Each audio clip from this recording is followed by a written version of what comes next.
ಬ್ರಹ್ಮವೇದಿಕೆ ಮೇಲೆ ಆಶೀರ್ವಾದ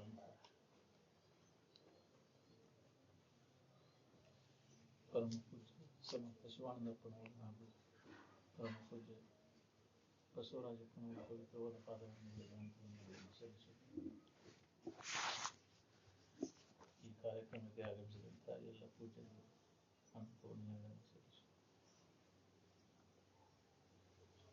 ಇಲ್ಲಿವರೆಗೆ ಮಾನವ ಜನ್ಮದ ಸಾರ್ಥಕತೆಯನ್ನು ಮಾಡಿಕೊಳ್ಳುವುದರ ಬಗ್ಗೆ ಮಾತಾಡಿದ್ವಿ. ಅದನ್ನು ಕಾಲಕ್ಕೆ ಮಹಾತ್ಮರು ಹೇಳ್ಕೊಳ್ಳುವುದನ್ನು ಅದನ್ನು ನಾವು ಪುಸ್ತಕದಾಗ ಓದಿದ್ದು ಅದು ಪ್ರತ್ಯಕ್ಷ ನಮ್ಮ ಅವ್ರ ಸಹವಾಸದೊಳಗೆ ಕಂಡದ್ದು. ನಾವು ಇತಿಹಾಸದೊಳಗೆ ನೋಡ್ತೀವಿ ಅಂಥವ್ರು ಸಾಕ್ರೆಟಿಸ್ ಅವ್ರು ಎಲ್ಲೆಲ್ಲೇ ಸ್ವಲ್ಪ ಸ್ವಲ್ಪ ಅವನ್ನ ಕೊಟ್ಟಾರ. ಸರಿಯಾಗಿ ವಿವರಣೆ ನಮಗೆ ಸಿಕ್ತಿಲ್ಲ. ಎಲ್ಲಿ ಎಷ್ಟು ಸುಸ್ಪಷ್ಟವಾಗಿ ಅದನ್ನು ನಮಗೆ ತಿಳಿಸಿಕೊಡೋರು ಜಗತ್ತಿನಲ್ಲಿ ಎಲ್ಲಿ ನಮಗೆ ಎಲ್ಲೇ ಅದಾರ ಮಹಾತ್ಮರು ಅದಾರ ಸ್ವಲ್ಪ ಅವರು ಅದಾರ. ಅದು ಸಿದ್ಧಾರೂಢರು ಹೇಳ್ತಾರೆ ಅವು ಸರಿಯಾಗಿ ಅಂದ್ರೆ ಬರೀ ಅವ್ರ ಚರಿತ್ರನ ಹೇಳೋದು ಬರೀ ಅದನ್ನ ಮಾಡೋದು. ಆದ್ರೆ ಹಂಗೆ ಆ ಶರೀರ ತಗೊಂಡು ಏನು ಮಾಡಿದ್ವಿ ಚರಿತ್ರ, ಆ ಪುರಾಣ ತಗೊಂಡು ಏನು ಮಾಡಿದ್ವಿ ಶರೀರ ಹಿರಿಯನ ಕಡೆ ಲಕ್ಕ. ನಮ್ಮ ಊರಿಗೆ ಬಂದಾಗ ಇದನ್ನು ತಗೊಂಡಾರಪ್ಪ ಅವರು. ಶಿವಾನಂದ ಅಜ್ಜಾರ್ ಪುರಾಣ ಅದನ್ನ ಅಪ್ಪ ಅವ್ರ ಅನುಕೂಲೆ ತೆಗಿ ಅನುಕೂಲೆ ಆ ಪುರಾಣ ತಗೊಂಡು ಏನು ಮಾಡ್ತೀವಿ ಸತ್ತಾದ್ರು ನಿಮ್ಮ ಪುರಾಣ ತೆಗೀರಿ ಅವಾಗ ಏನು ಎಲ್ಲಿ ಕರ್ಕೊಂಡ್ರು ನಂದಾರ ನಮ್ಮಲ್ಲಿ ಜನ ಗೊತ್ತಾಗಿಲ್ಲ. ಅವಾಗ ಅವರ ವೇಷರ ಓಟು ಕರೆ ಟೆಪಿಗೆ ಅವಾಗಿನ ಇದಕ್ಕರೆ ಅವಾಗ AIPಗಳೆಲ್ಲ ಕರೆ ಟೆಪಿಗೆ ಹಾಕ್ತಿದ್ರು.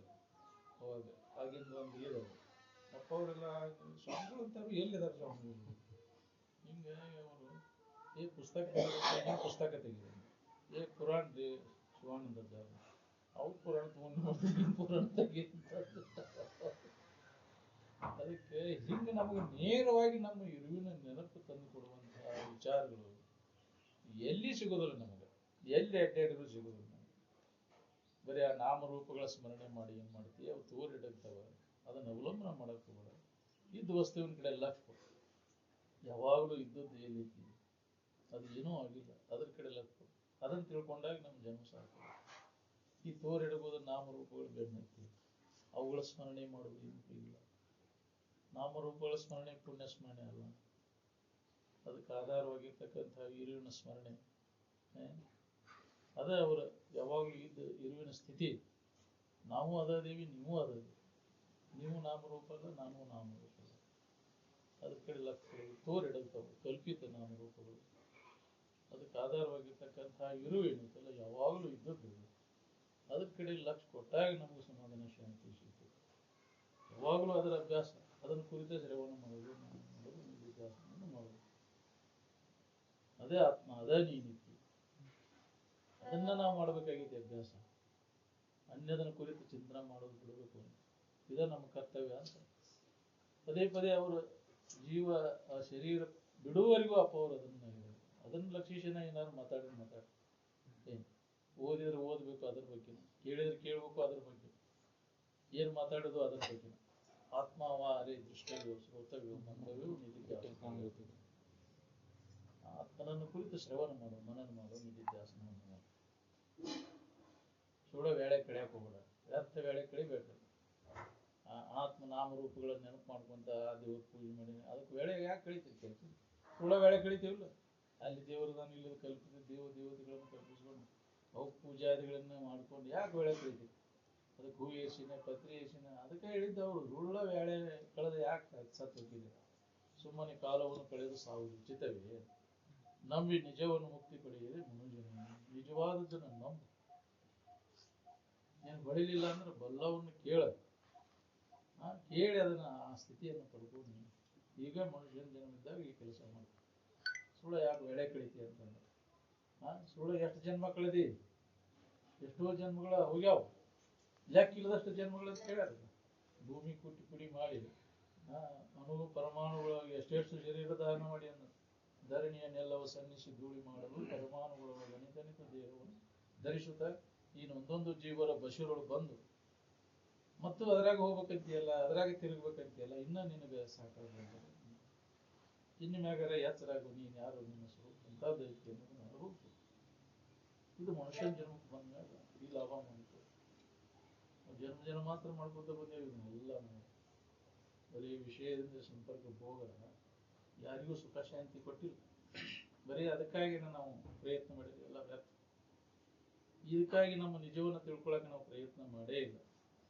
ಅಂಥವ್ರ ಸಂಪರ್ಕನೂ ಬಂದಿಲ್ಲ ನಮ್ಗೆ. ಬಂದ್ರು ಅದ್ರ ಕಡೆ ಒಲವಿಲ್ಲ.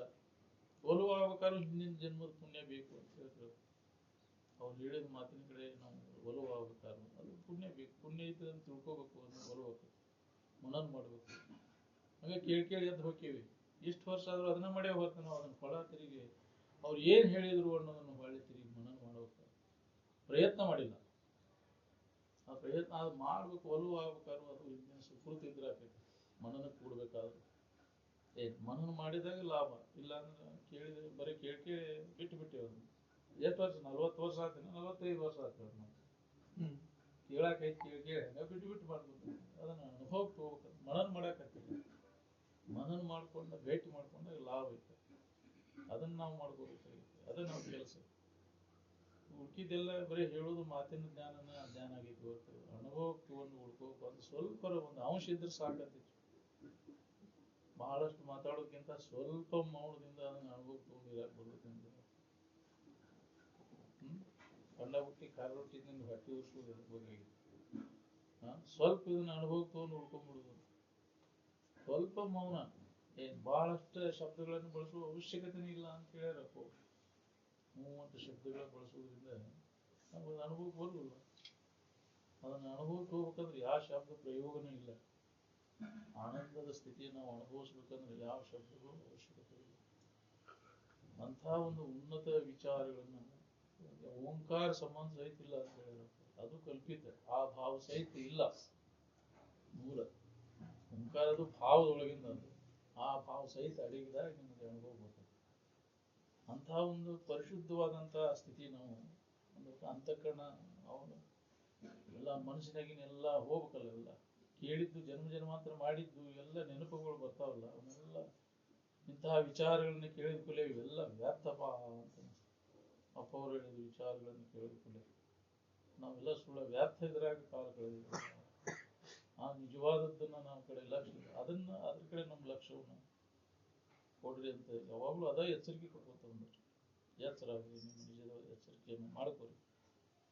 ಸುಳ್ಳ ಇದ್ರಾಗ ಹೋಗ್ಬೇಡ್ರಿ. ಅಜ್ಞಾನದೊಳಗೆ ಮತ್ತೆ ಬಿದ್ದು ಈಗ ಮನುಷ್ಯ ಜನ್ಮದಾಗ ಬೆಳಕೈತಿ. ಈಗ ಬೆಳಕಿನಾಗ ಪಾರಾಗ್ರಿ. ನಿಮ್ಮ ಎಚ್ಚರಿಕೆ ಒಳಗೆ ಉಳ್ಕೋರಿ, ಜಾಗೃತಿಯನ್ನು ಮಾಡ್ಕೊರಿ. ಇಲ್ಲ ಮತ್ತೆ ಅಜ್ಞಾನ ಸಿಗ್ತದೆ, ಮತ್ತೆ ಕತ್ತಲ್ದಾಗ ಅಜ್ಞಾನದೊಳಗೆ ಜನ್ಮ ಸಿಗ್ತಿರ್ತಾರೆ. ಯಾರು ಎಚ್ಚರಿಸೋರು ನೀವು? ಇದರಿಂದ ಪಾರಾಗುದು ಯಾವಾಗ? ಇದು ಅವಕಾಶದ ಮಹಾತ್ಮರ ಮಾರ್ಗದರ್ಶನ ಸಿಕ್ಕದ. ಅಂತ ಒಂದು ಮಾರ್ಗದರ್ಶನದಾಗ ನಾವು ನೀವೆಲ್ಲ ಅಂಥ ಒಂದು ಶ್ರದ್ಧೆಯಿಂದ ಅವರ ವಿಚಾರಗಳನ್ನು ಕೇಳಿ